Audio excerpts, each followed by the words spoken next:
श्रीमद् भागवत साप्ताहिक कथा के पंचम दिन के उपाख्यान में दशम स्कंद का द्वात्रियो द्वात्रिशो अध्याय 32वां अध्याय भगवान का प्रकट होकर गोपियों को सांत्वना देना। इति गोप्यः प्राग्यन्तं प्रापन्तस्य चित्रधा रोरुधं सोस्वरं राजनं कृष्णदर्शनं लालसा।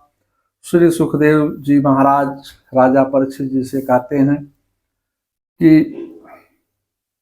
श्याम सुंदर के दर्शनों की अभिलाषा से गोपियां व्याकुल होकर जोर जोर से रुदन करने लगी। ऐसा प्रतीत हो रहा था मानो उनके प्राण पखेरु अभी उड़ने वाले हैं। जीव भगवान को जितना चाहता है, भगवान भी जीव से उतना ही प्रेम करते हैं।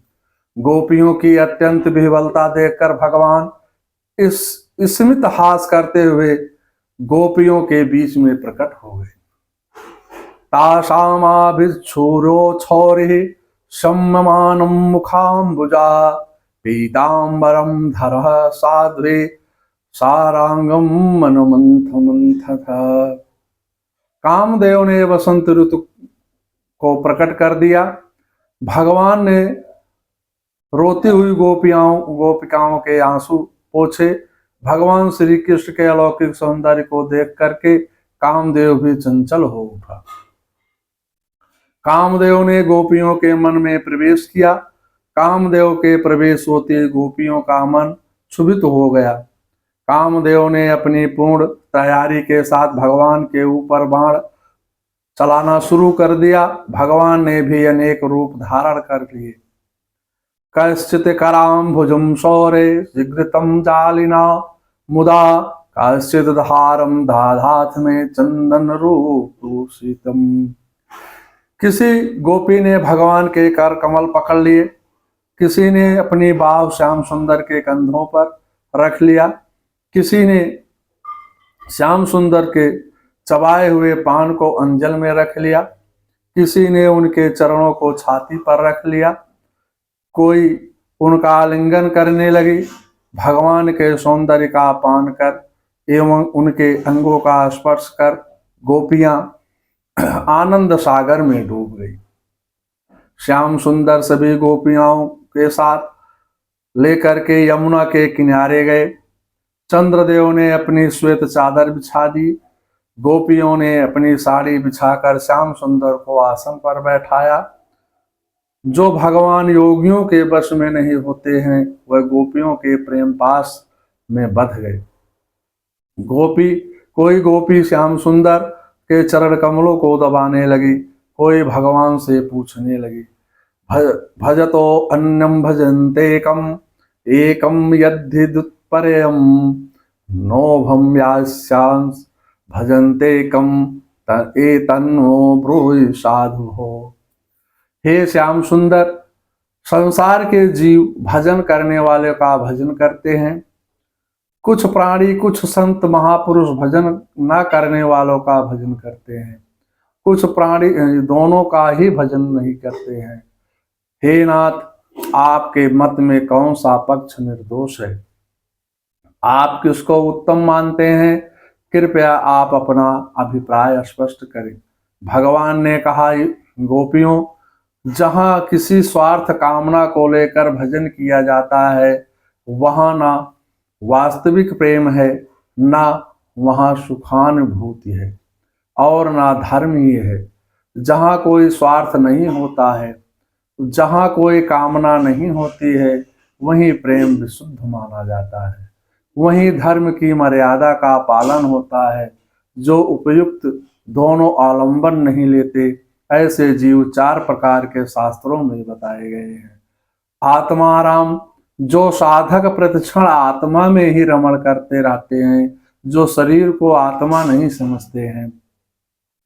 आछन्नम गच्छम स्वप्नम सुनम, गीता के 5वें अध्याय के 8वें श्लोक का सुख। पूर्ण काम, जिनकी संसार में कोई वासना की गंध नहीं रह गई, जिनके अंदर कोई इच्छा नहीं रह गई है। निवृत्त रूपे रूपांगायांतीनाम भावे स्तम छत्रे मन में मिरामाताम। जिनकी हमेशा हमेशा के लिए तृषा शांति हो गई है, जैसे संत शिरोमणि सूर्य सुखदेव जी महाराज, सिद्ध महात्मा योगी जन। कृतघ्न जो किए हुए उपकार को नहीं मानते हैं, जो कृतघ्न है। कृत्वम हन्त्येति कृतघ्न, गुरुद्रोही जो किए हुए उपकारों को ना मानकर ना बिना किसी कारण के दूसरों से ईर्ष्या रखते हैं। गोस्वामी पाद ने ऐसे दुष्टों के स्वभाव का वर्णन किया है। पर काजुलग तनु परिहरहि, जिम हिम उपल कृषि दल गरहि। गोपियों, हे गोपियों, मैं इन सब से अलग तुम्हारा हित चिंतक परम सुहृदय हूँ। यथा धानो लबद्धन्ने विनिष्टे तद्दितामान्तिभूतो नावेदः। मैं अपने चाहने वाले साधकों की कामना शीघ्र पूरी इसलिए नहीं करता हूँ कि उनकी चित्तवृत्तियां मेरे में ही लगी रहें। इसी भाव को भगवान गीता में कहते हैं, ना चातनवा मनुष्य कस्मै प्रेकृतमा भविता नाचा में तस्माद्या प्रेतरो भुवि। गीता के 18वें अध्याय का 59वां श्लोक संख्या। भगवान कहते हैं, मैं कभी कभी तुम्हारे प्रेम की परीक्षा लेने के लिए अंतर्निहित हो जाता हूँ। या मां भजनम दुर्वाहितम श्रृंखलम संदृश्य तत् वा प्रतिसाद साधुनाम। तात्विक विवेचन में जीव की आतुरता बढ़ने पर भगवान का प्रकट्य होता है। यहाँ पर गोपियों का भाव चिंतनीय है। गोपियों का भाव तत्सुखे सुखित्वम, अपने प्रियतम के सुख में ही उन्हें सुख है। भगवान के पाद पल्लव को अपने वक्षस्थल पर रखते हुए उन्हें भय होता है कि कहीं इतने सुकुमार चरण कमल हमारे वक्षोरूह से स्पर्श के छिल ना जाए। अग्रिम अध्याय में महारास लीला का प्रारंभ हो रही है। जैसे अधिष्ठान सत्ता चेतन आश्रय में एक प्रवृत्ति तथा दो वृत्तियां अथवा अधिक वृत्तियां नृत्य करती रहती हैं, उसी प्रकार यहाँ के श्री कृष्ण गोपियां नृत्य कर रही हैं। श्री कृष्ण की वंशी की धुन सुन करके वृत्तियां भगवत दुख मुख हो जाती हैं। जैसे ब्राह्मणों की पत्नियां लौट कर आई थी, किंतु जीव यदि पूर्ण निष्ठा एवं दृढ़ता के साथ तन्मय हो करके भगवान की आराधना में लग जाता है, तो ये वृत्तियां मन की एवं दृढ़ के साथ तन्मय होकर वृत्तियां वापस नहीं लौटती हैं। हृदय में परमात्मा से मिलने की उत्कंठ इच्छा, मिलने की ललक का अहंकार होते ही भगवान से दूरी का अनुभव होने लगता है। अहंकार को दूर करने के लिए दूरी का अनुभव परमात्मा ही कराते हैं। योग वियोग अवस्था से भगवत आकार वृत्ति का उदय होता है। आनंदमय ब्रह्मा वाला परमात्मा स्वयं श्री कृष्ण स्वयं गोपी बन करके थिरकते लगता है। भगवान के अमृतमय वचन सुनकर गोपियों का हृदय प्रेम से भर गया। प्रेम प्रकट करने के लिए भगवान ने महारास लीला को प्रारंभ करने के लिए मन बनाया। भागवत का फल है सभी जीवों को महारास में पहुंचाना। गोपियों, हे गोपियों, तुमने समस्त आसक्तियों का परित्याग करके अन्य भाव से मेरा चिंतन किया है। इसका बदला मैं देवताओं की आग पाकर भी नहीं चुका सकता। मैं हमेशा तुम्हारा ऋणी रहूंगा। तुम्हारी इच्छा हो तो तुम मुझे इस उपकार रूपी ऋण से मुक्त कर सकते हो।